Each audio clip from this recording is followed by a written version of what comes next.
Thank you for inviting me again. Yeah, it's good to be back. I will do a very, very short presentation of myself since I was here last week as well. My name is Mikael. I'm a visual effects and virtual production producer working in feature films and TV drama around Europe, mainly in Scandinavia. I have been working for about 30 years in the business. Also, my background was actually producing commercials a lot. And the first show I'm going to show you here today is a animation film or experience that is a show that I produced when I was working at Ghost some years back. So it is not super new, but I think it's really relevant to see how we plan to do a mocap production and to use Unreal for a film. Back then. And then I have two smaller cases based on feature films where we have used mocap in different functions for final pixel and for previous, and how we planned that, and what especially to be mindful of when using mocap. So the first, these are the three shows that I'm going to talk about. Snex is a very, very bad name. I think it's also called The Girl Who Couldn't Sit Still. It's still running at Experimentarium in Hellerup, north of Copenhagen, as an interactive show. And then Boy from Heaven is a Swedish feature film, came out last year. And Troll is a Netflix movie that is on the platform still, where we are producing the sequel now. So I'm going to talk briefly about that, but I think the main case I will talk about is this Science North Experimentarium collaboration to do an interactive show where we wanted to do an animation film where the audience could interact with the story or story points at least. So it's not fully interactive, so you can kind of change the whole story, but there are game elements included in it. And it's in a big theater, so the audience is interacting as a group as well as individuals. So that we had a lot of kind of game design ideas that we had to really think about. How do you actually work with a group instead of, I mean, there's a lot of games where it's individuals or person towards a person, but here we suddenly had a whole group and had to figure out how they would interact with the story. This was at Ghost Visual Effects, which is a traditional visual effects company working in a traditional visual effects pipeline with Maya and Nuke as a render, and etc. etc. No, composting, of course, not render. To try it out Unreal, we had the idea that we would be able to run it real time when we started out. Then we became more and more visually ambitious with effects and stuff to add on. And as this was going to be at least 6K resolution using 3 HD projectors in the theater, plus 4 projectors on the floor, it just proved impossible to run full image real time out of Unreal back then. We started in as far back as 2017, and we just didn't have the power to do that back then. So we ended up, the solution we ended up was to pre-render the background and use overlays for all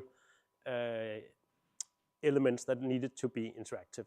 So that's kind of this setup that we ended up using back then.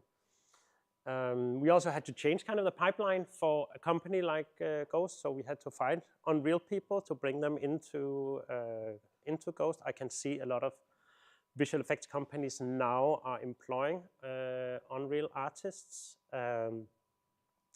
I personally totally don't care about technology, but I care a lot about artists, and I think a lot of what we want to do, if we want to bring up the level, is has to be artist-driven.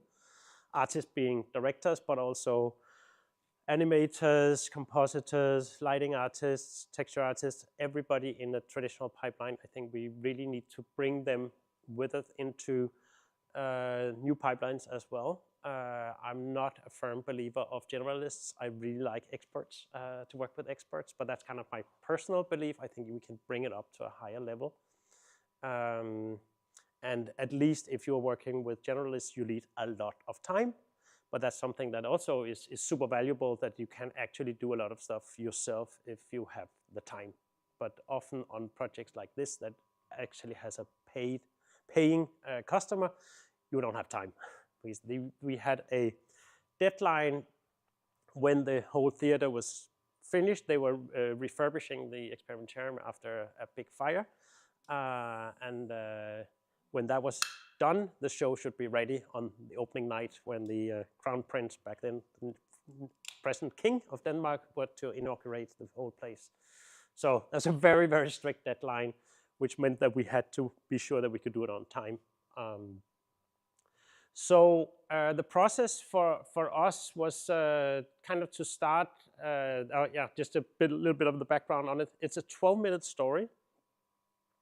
As it is in a theater, we wanted to do it like a one-take experience. We can't really cut and do time cuts in the story. So the story needs to be, the audience enters the room, and from there on, it's one continuous story, which also meant everything going on the screen needs to be a one-taker. So that it wasn't a really big deal in the terms of how to capture or animate, but of course, in terms of render, it was a big deal to render 12-minute 6K out of Unreal. Pretty heavy task back then. And we teamed up with Goodbye Kansas in Uppsala for the mocap. They had a very similar setup to what is here, slightly bigger in an old church. And we're working with two characters. This is our initial character designs, and these are our CG characters as they ended up. So first part was to figure out how to even tell the story. We did, as you also told Berta, we worked with traditional storyboarding. It's a very, very fast way of iterating, trying new things. We had to figure out each scenario, how to go from one scenario to the next, and always try to kind of, how do we move the audience from one place in our world, story world, to another place. That's where the raft came into place, so we could ride on a raft down a river, moving us from one location to another. And the reason the storyboarding is this weird format is that we could then wrap our storyboard and the lower part to the floor. So as a very, very early animatic gameplay test, we projected this square image into a corner of a white studio room, and we could actually have kids running around saying, okay, how does it actually work? Do they understand the story? Can we actually do the interactive parts that we wanted? This resulted into a animatic where we could start. I've muted the voiceover because it's very, very early and rough. So we get an idea of what the story is and what the elements are and how it plays in a physical space as well, because this is not just a movie, it's a physical space and physical experience that we wanted to try out. Then the audience jumps onto the raft, and the audience can then, as a group, control the raft, how it flows down the river as a group moving from side to side and then steering. So a lot of studying group dynamics was a big part of it. But this leads kind of to how we wanted to do the animation. We very quickly found out that doing 12 minutes of original animation was impossible through the traditional pipeline. So usually character animation is about 10 seconds per week or something like that if you ask a character animator to work on it. Maybe slightly faster now, but back then it was like, there's a rule of thumb that how much they could actually produce of original animation per week per animator. Doing 12 minutes, that would have been way too costly and way too time consuming. So we decided to try mocap. and to team up with Goodbye Kansas. And looking at our characters, we found out like what type of body language do we want? And I believe quite a lot in a thorough casting process to figure out what character are we actually looking for. Do we want this is a young girl and an older man? How agile are they? What kind of body language are they doing? A lot of actors can, of course, act in very, very different ways, but age is a thing that is fairly difficult to act. For some, especially if you have an older actor having to portray a younger person, then your body language is way different.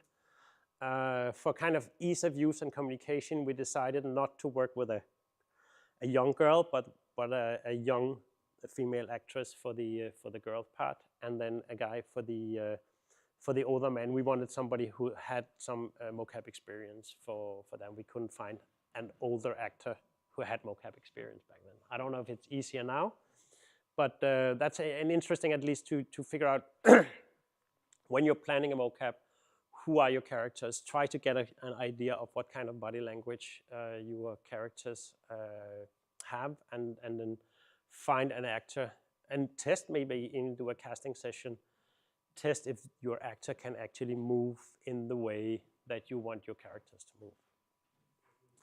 You get so much out of having real people on your set and an actor who fits the role. I would say is a really big benefit. Then we had all our props. We have that bike that you saw earlier for our old guy. So we had built like something he could sit up that had the proportions. I haven't even changed my clothes since back then. I can see it's great, but no. It's my uniform, apparently. Building a car over here, which doesn't look like a car, and it doesn't have like the one-to-one proportion with a car, but as our actress or mocap actress is taller than our character, we also needed our vehicle or prop vehicle here, that this is our car, to have similar disproportion to the car in the animation. So when she jumps the hood and jumps the roof of the car, it kind of fits her size, and we can see in the live capture and the live render that it fits the car, so she's not floating or going into the vehicle. So we had a props list of everything we needed with the measurements, and that's an important part of your preparation before going on a set. Also figuring out whether you need your props to be tracked. Are they stationary, or do they move around, or is like something you have to move between characters, like handing over a box, handing over another element. So that kind of planning is important for you in your mocap prep.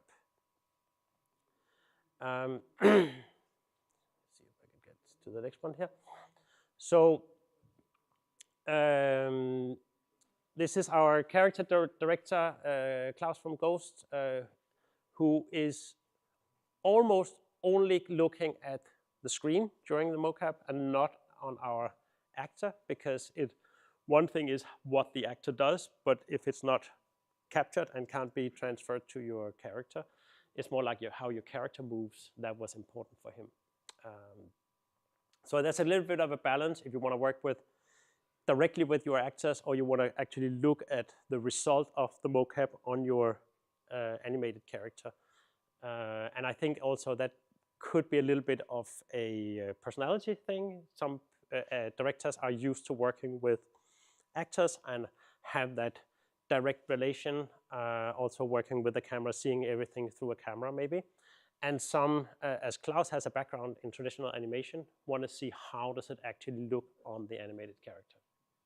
And I think both parts are valid, but that's something you have to decide when you're on a mocap set, whether you want to look at your mocap actor and do your corrections based on that, or you want to look at your animated character and make your corrections based on that. And I think it's, with my limited experience with mocap, that's more a personality thing than a technical thing.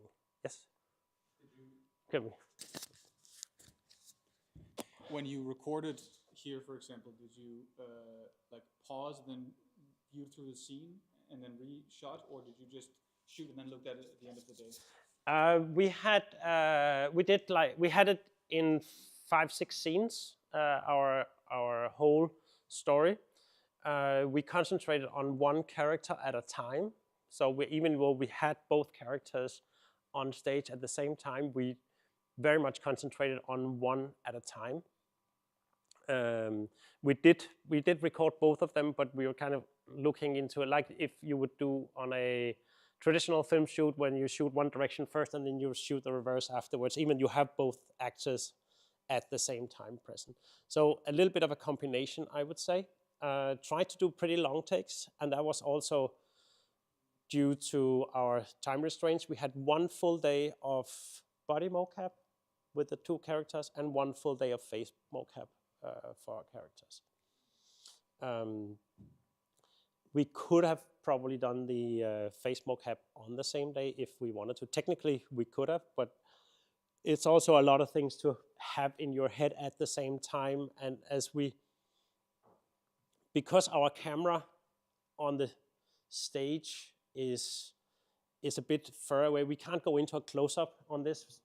Our way of storytelling here is we can't go into a close-up. They're always at a bit of a distance.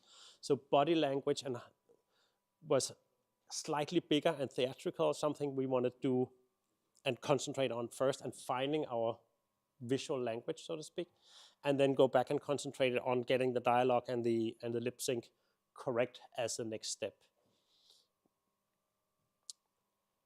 Only on take 2. Action. Good luck. Do we have sound here? Wait! Don't leave! No time. Gotta go. Full speed ahead. Oops. Wrong gear. Okay, that fits. What does this fucking do? Whoa! Now I remember. The water's rising. We have to get to Martin. Everyone, get on a log.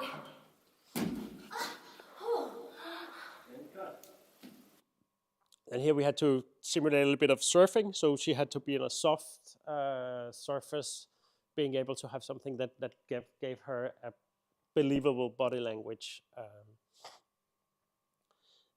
For the next day, we only used 1 actor. We actually chose the male actor. We thought his facial expressions were easier to read, and also he was a more experienced actor. As an actor, she was a younger and less experienced, but really good with her body language. But for the facial, we actually chose to use just 1 guy for the whole thing. And I think we wanted a very, very expressive face because it's always on a distance. So to be able to actually read it for our audience, that was very, very important. It was really nice being able to concentrate on that in just 1 day. Post-production takes a lot of time, even if when you are in a real-time engine. Back then, it was, I think maybe also because of the artist we had available being at Ghost, we chose to bring everything into Maya and clean up and stitch all our takes into that 12-minute long one take. Do that in Maya. I would guess that more is possible now to do directly in Unreal Engine, but we had some really, really good animators available at Ghost at that time, so they could add a little bit, add to it and fix the stuff that didn't work out of the box from the mocap session. So yeah, and so going back to one thing, that selecting the takes was also a little bit of a hassle, I would say. You tend to bring in a lot of data, a lot of takes, and a lot of how do you actually look at your takes. We had that video that was on the screen during the shoot on the day. We had some witness cam video, and that was pretty much what we had to be able to choose from. So we could look at one that fairly bad video, fairly bad real-time version, or we could look at the witness cam and try to select our takes from that. And I think that proved more difficult than we thought to figure out exactly where to cut and what to use in our material, and especially as we wanted it to be one flowing one shot at the end. So if you're doing single shots, you can select more precisely, maybe saying, okay, I want this part from this take and that part from that take. That proved more difficult for us if we say the first part of the take is really good from this one and that the second part from the other take is really good. That gave us a lot more stitching to make it work as a one take. So cleanup in Maya. I'm not very technical, so I can't say much about that other than it was more time consuming than we had expected. So it's something, if you're in a traditional working environment, have time and the money to do it. So it's something that definitely needs to go into a budget and a schedule, because it does take time to make it perfect, and something you can actually use in your project. And for a project like this with a very sharp deadline, that proved a bit to overcome. Stitching to a one take, no matter if it's an animation project or if it's a live action project. I've just done another live action one take show. It's a big thing to make things work in a one take. So also coming back into Unreal with our animation to make the whole show work as a one take is a big thing that needs to be again projected as money and time, and have the artist availability to do it. As this was a test for Ghost VFX also to work in Unreal, we only had one Unreal artist for the whole show. And we tried out a lot of different workflows. Sometimes he would do the effects directly in Unreal Engine. Sometimes we would do it in the traditional pipeline and import it. So we ended up in a bit of a weird mix also to be able to do it in time for the whole project. Rendering also took ages, as I remember it. 6K plus an 8K floor is just a lot of data. And we couldn't really, because it was so big in the real studio at the end, we couldn't go down on quality or anything.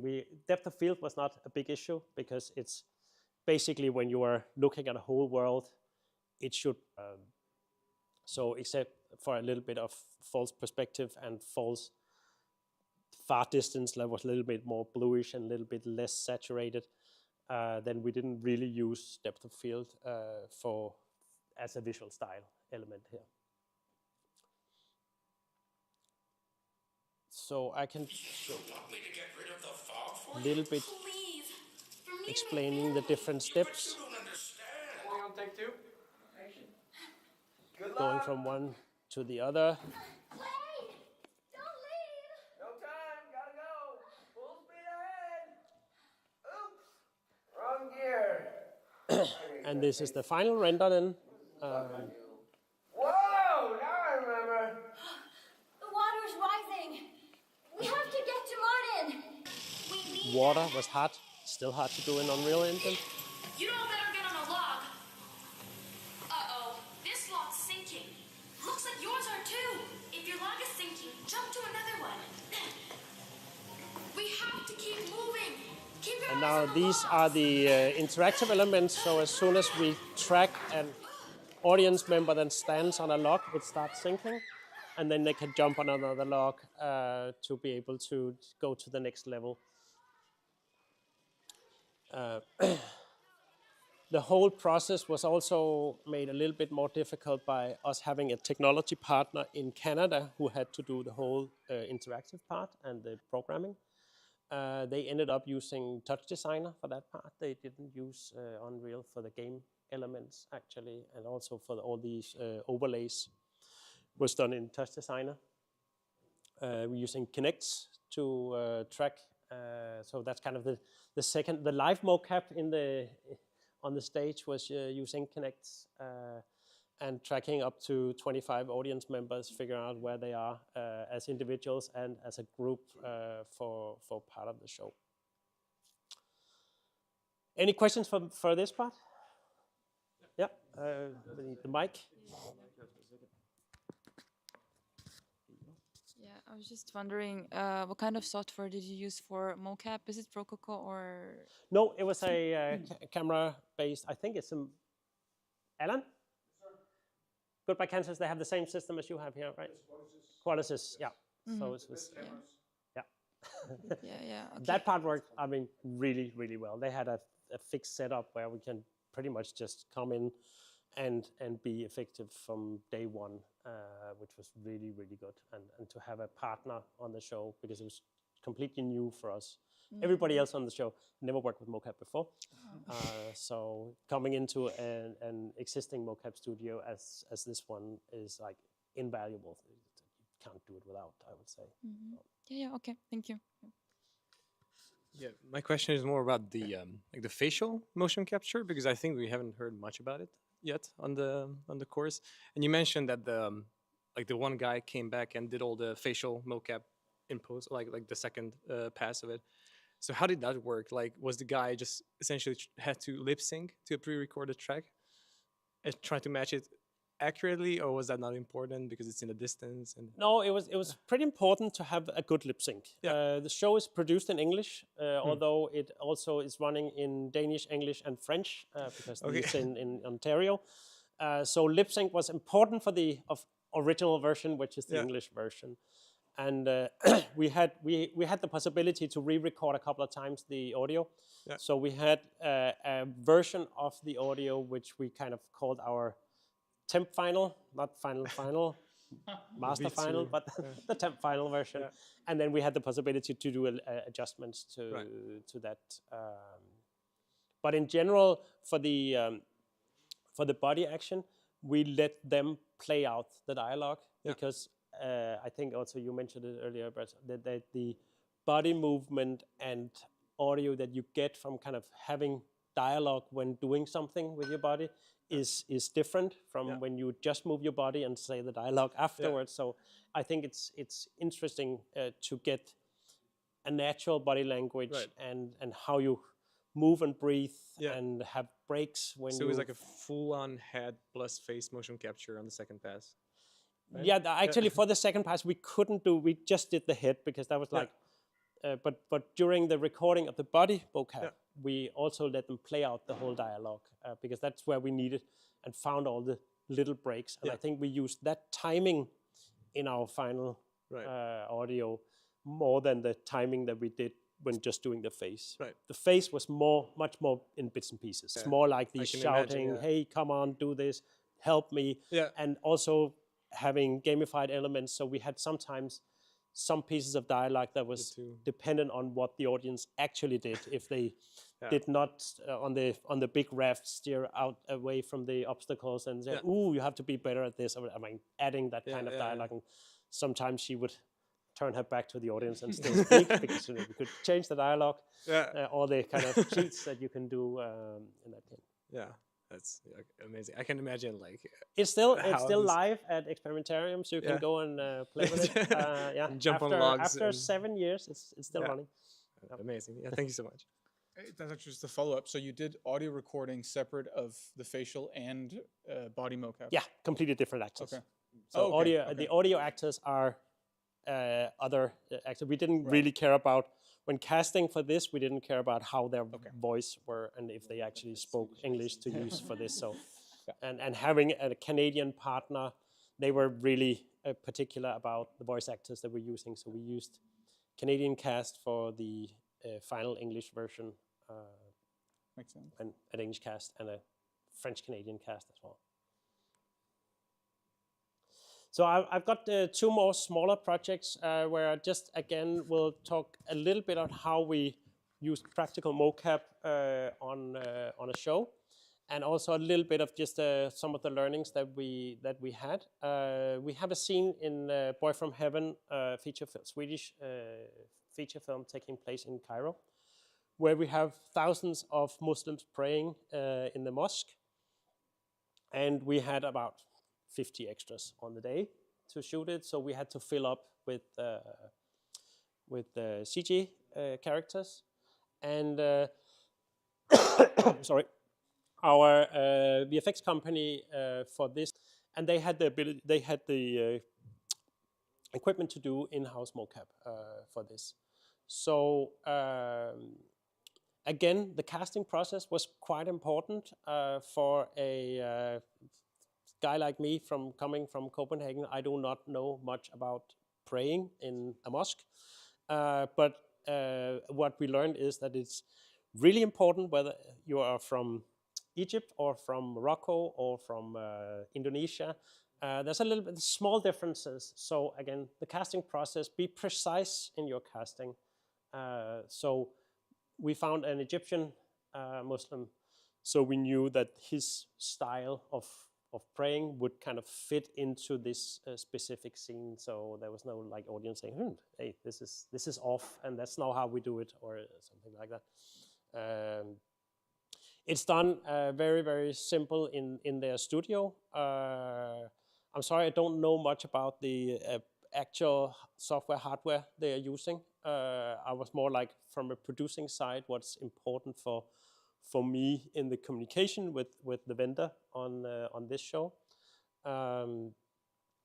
So doing it in-house meant that it was a very, very close collaboration with the animators. So the people who were in charge of the rest of the pipeline to figure out how to actually do it.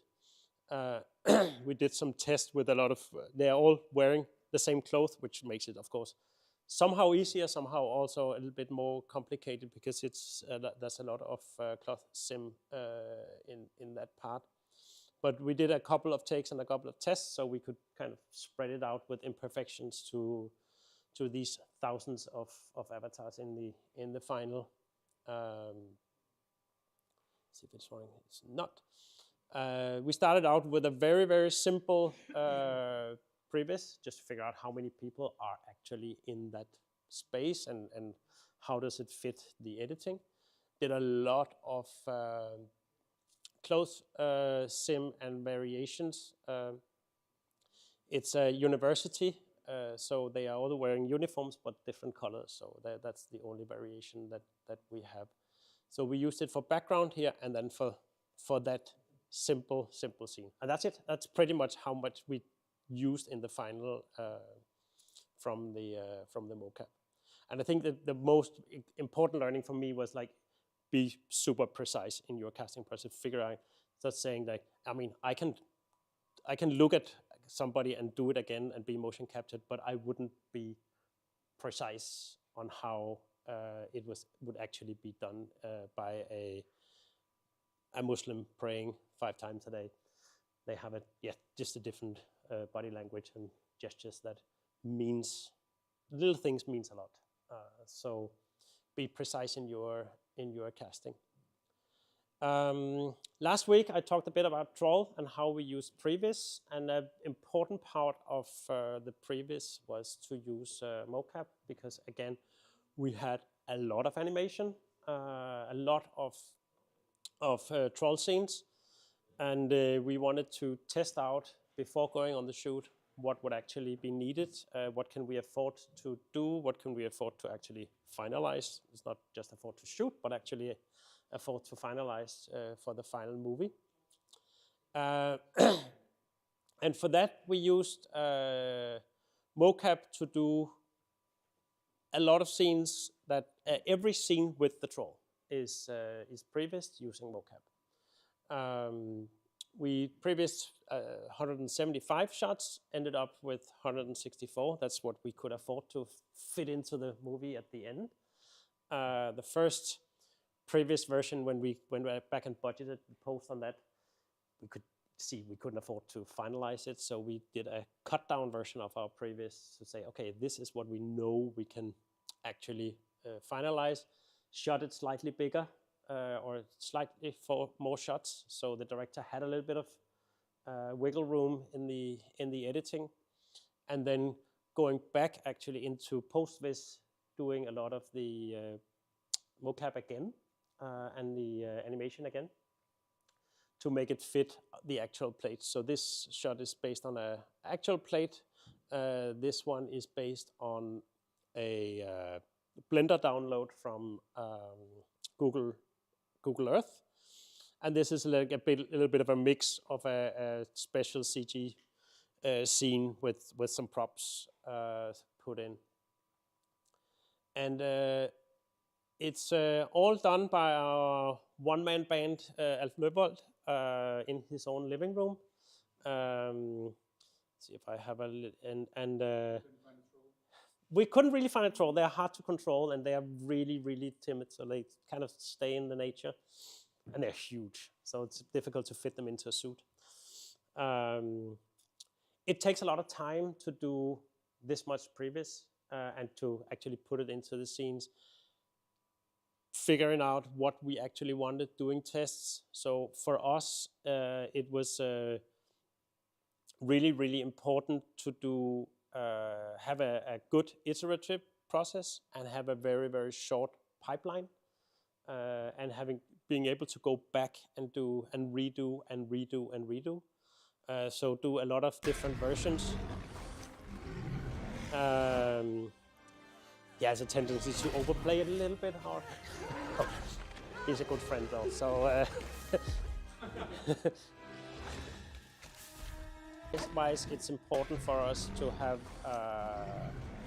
a short path from actually doing it into animation, seeing the result, doing an edit, go back, ask the director, is this what you wanted? The director usually isn't present during the mocap.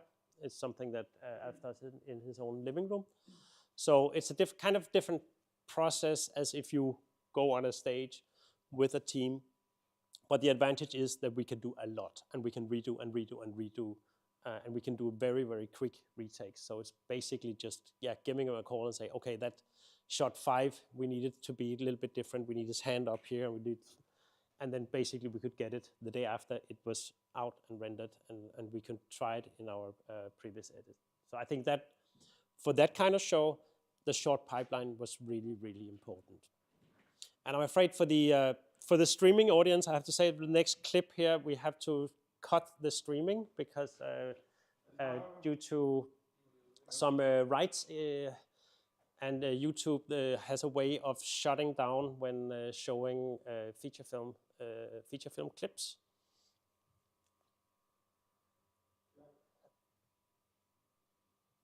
So let's see how it. Sorry.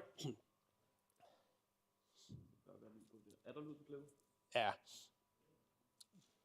Det er ikke så vigtigt med lyden her, men det der er vigtigt for os her, det var jo så igen at få.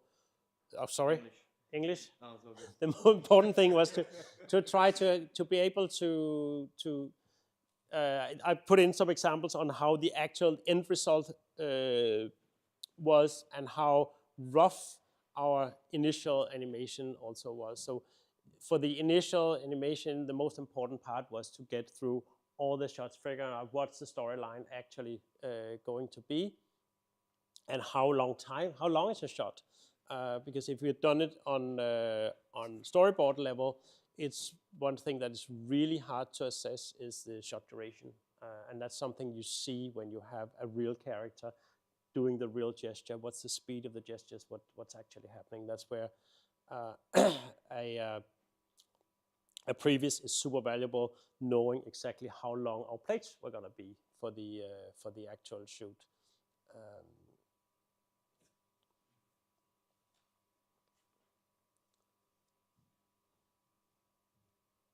So we can go back live now.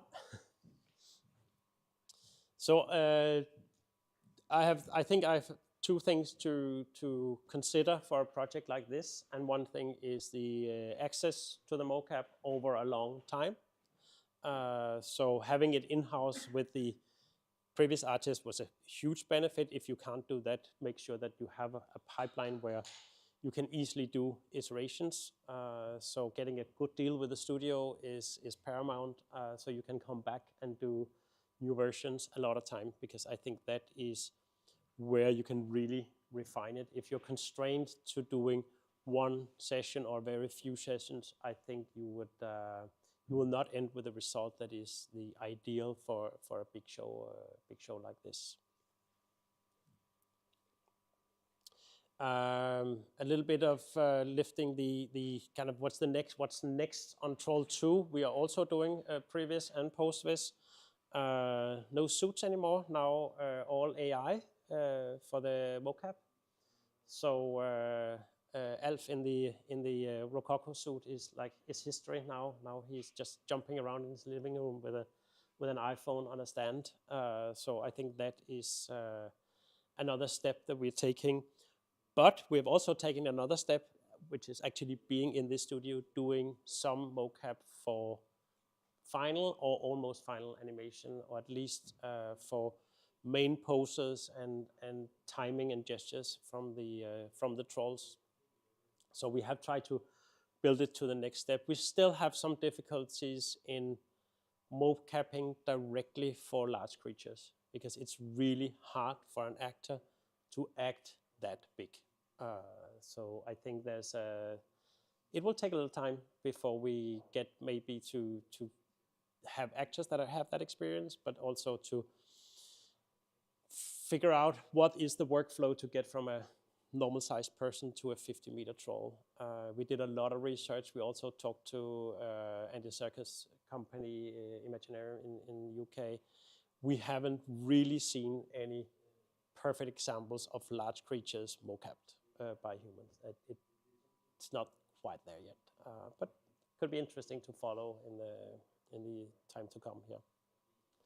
That's it. So any questions?